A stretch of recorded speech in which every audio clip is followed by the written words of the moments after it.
الحمد للہ وکفا وسلام علی عبادہ الذین اصطفیٰ اما بعد فاعوذ باللہ من الشیطان الرجیم بسم اللہ الرحمن الرحیم قال اللہ عز وجل انما یخشی اللہ من عبادہ العلماء صدق اللہ العظیم۔ برادران اسلام و عزیزان ملت، جامعہ عبداللہ بن مسعود خانپور کا یہ عظیم الشان اجتماع آج تیسرے روز اپنے اختتامی مراحل کی طرف گامزن ہے۔ میری جماعت کی قیادت سٹیج پر موجود ہے، میں صرف حاضری لگاؤں گا۔ ابتداً ثانیہ انور شاہ کشمیری، حافظ الحدیث، شیخ الحدیث حضرت مولانا عبداللہ درخواستی رحمت اللہ علیہ کے مسند کے حقیقی جانشین شیخ الحدیث و تفسیر حضرت مولانا مفتی حبیب الرحمن درخواستی صاحب دامت برکاتہم العالیہ، صاحبزادہ حضرت مولانا اسعد درخواستی دامت برکاتہم العالیہ، دنیا خطابت کے عظیم بادشاہ فضیلت الشیخ حضرت مولانا عبد الکریم ندیم صاحب دامت برکاتہم العالیہ اور ان کی اس پوری ٹیم کو یہ عظیم الشان فقید المثال اجتماع جو کہ بر صغیر پاک و ہند میں چند چیدہ اجتماعات میں سے ایک منفرد سہ روزہ اجتماع ہے۔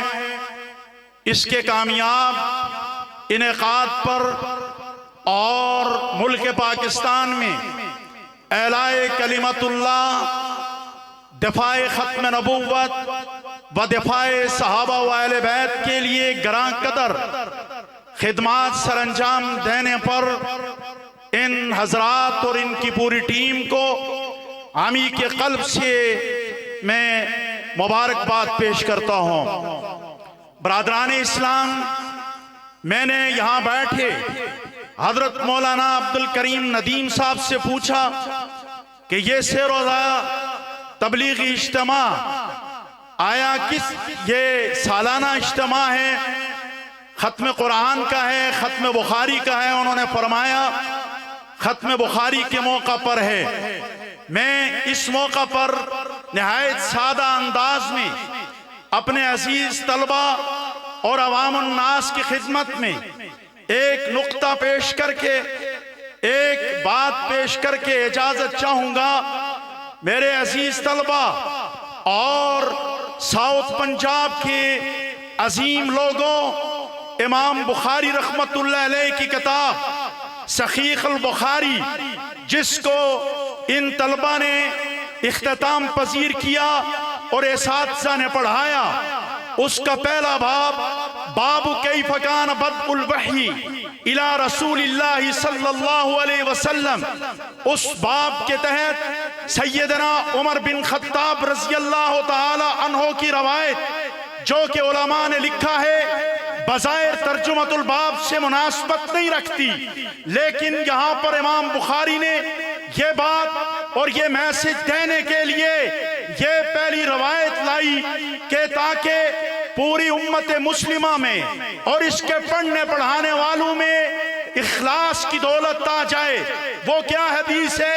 انما الاعمال بالنیات، اعمال کا دارمدار نیتوں پر ہے۔ اور آخری روایت جو لائے ہیں وہ اور باب جو قائم کیا ہے وہ وزن اعمال کے متعلق ہے کہ اعمال کا دارمدار نیت کے اوپر ہے۔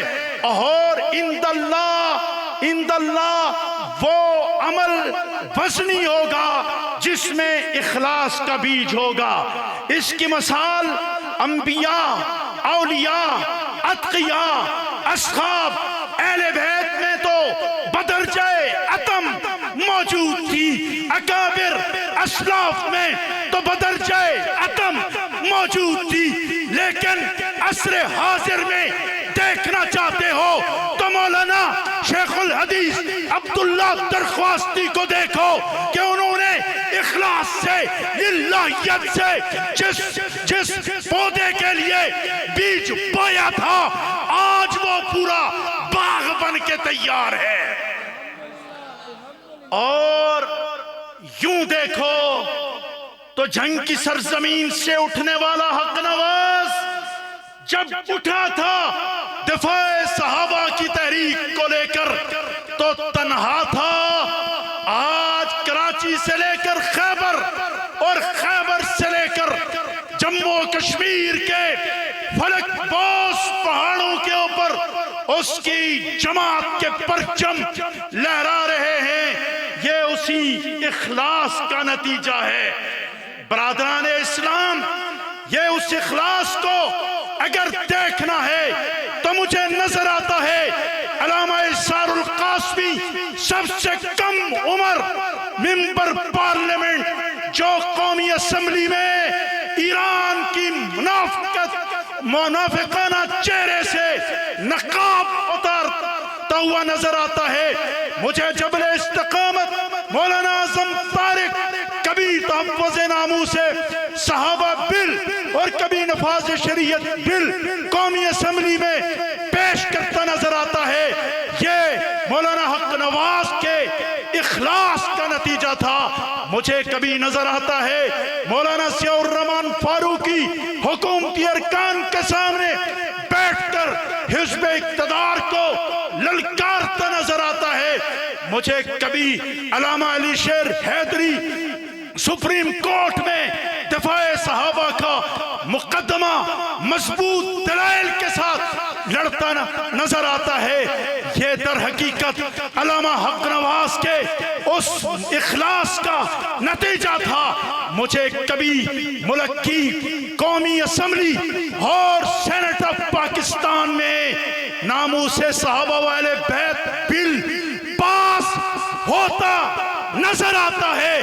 اس کے پیچھے جو باہر جدوجہد ہے وہ اس مرد کلندر کی ہے جسے مولانا احمد لدھیانوی کہا جاتا ہے۔ یہ جانشین حق نواز ہے، حق نواز کے مشن کا وارث ہے، اور در حقیقت علامہ لدھیانوی کی صورت میں حق نواز کا اخلاص اور رونما ہے۔ مجھے ایک طرف یہ بھی نظر آتا ہے کراچی سے لے کر کشمیر اور گلگت تک جسم کے اوپر گولیاں کھا کر بھی واہ صحابہ واہ کے نعرے لگاتا اہل سنت کا جرنیل مولانا اورنگزیب فاروقی در حقیقت مولانا حق نواز کے اس اخلاص کا نتیجہ ہے۔ بات کو نہایت مختصر کرتے ہوئے گزشتہ دنوں مجھے JUI نے شیخ الہند سیمینار میں مدعو کیا۔ میں نے وہاں بھی کہا کہ میں الحمدللہ آج یہ کہنا چاہتا ہوں کہ شیخ الہند حضرت مولانا محمود حسن دیوبندی رحمت اللہ علیہ اگر اس دور میں ہوتے وہ دفاع صحابہ کا پرچم اٹھا کے آگے بڑھتے، اس لیے کہ بغض صحابہ کا ایجنڈا در حقیقت صہیونی طاقتوں کا پیدا کرتا ہے۔ وہ اس کے ذریعے دین اسلام کے مقدمہ کو کمزور کرنا چاہتا ہے۔ آخری بات، میں جنوبی پنجاب میں موجود قومی سلامتی کے اداروں کو یہ کہنا چاہتا ہوں کہ کراچی سے لے کر خیبر تک، کراچی سے لے کر گلگت بلتستان اور جموں کشمیر تک ہماری جماعت نے اس قیادت کے زیر سایہ ملک کی امن و امان کے لیے بھرپور کردار ادا کیا، خواہ وہ پارا چنار کا مسئلہ ہو یا 5th جنریشن وار کا مقابلہ ہو، لیکن ہمیں نظر آتا ہے ہم جب جنوبی پنجاب میں آتے ہیں ہمیں گھٹن محسوس ہوتی ہے، ہم جب ساؤتھ پنجاب کے اپنے رضاکاروں کو دیکھتے ہیں ہماری مشکلات میں، ہماری پریشانیوں میں اضافہ ہوتا ہے۔ کیا ہماری پرامن جد و جہد، ہمارے لیڈر کی پرامن جو جد و جہد ہے اور ملک کی دفاع اور استحکام کے لیے جو کاوش اور کوشش ہے، کیا اس کا نتیجہ یا اس کا جواب یہی ہے؟ کبھی نہیں ہو سکتا۔ تم اپنی صفوں کے اندر نظر دوڑاؤ تو کہیں کوئی کالی بھیڑیں تو نہیں بیٹھی ہیں، تم اپنی پالیسیوں کے اوپر نظر ثانی کرو۔ میرے ساتھ یہاں بیٹھے راؤ جاوید اقبال، جنہیں سفیر امن ساؤتھ پنجاب کہا جاتا ہے، انہوں نے ساؤتھ پنجاب میں امن و امان کے لیے بڑا کلیدی کردار ادا کیا ہے۔ ان کا تعلق سنی علماء کونسل کے ساتھ ہے اور سنی علماء کونسل کا قائد سفیر امن نواب زمانہ علامہ محمد احمد لدھیانوی ہے، جو کسی تعارف کا محتاج نہیں ہے۔ اس لیے اس گھٹن کی فضا کو ختم کرو، اس ماحول کو دور کرو، تاکہ یہ لوگ دفاع صحابہ کے ساتھ ساتھ ملک کی استحکام کے لیے بھی اپنا کردار ادا کر سکیں۔ میں آخر میں پھر ایک مرتبہ شیخ الحدیث و تفسیر حضرت مولانا مفتی حبیب الرحمن درخواستی صاحب کی گراں قدر دینی خدمات کو خراج تحسین پیش کرتے ہوئے آخر میں یوں کہوں گا، صدا اے مفتی صاحب، شیخ الحدیث صاحب، آپ کا سایہ سلامت رہے۔ یہ سارے شیخ الہند کے مشن کے وارث ہیں، یہ سارے شیخ الہند کی فکر کے پاسبان ہیں، اور یہ سارے آج آپ کے سٹیج کے اوپر سندھ سے لے کر کشمیر تک یہ دیکھ کر ہمیں دلی خوشی ہوئی اور اکابر کی یاد بھی تازہ ہوئی۔ وآخر دعوانا الحمدللہ۔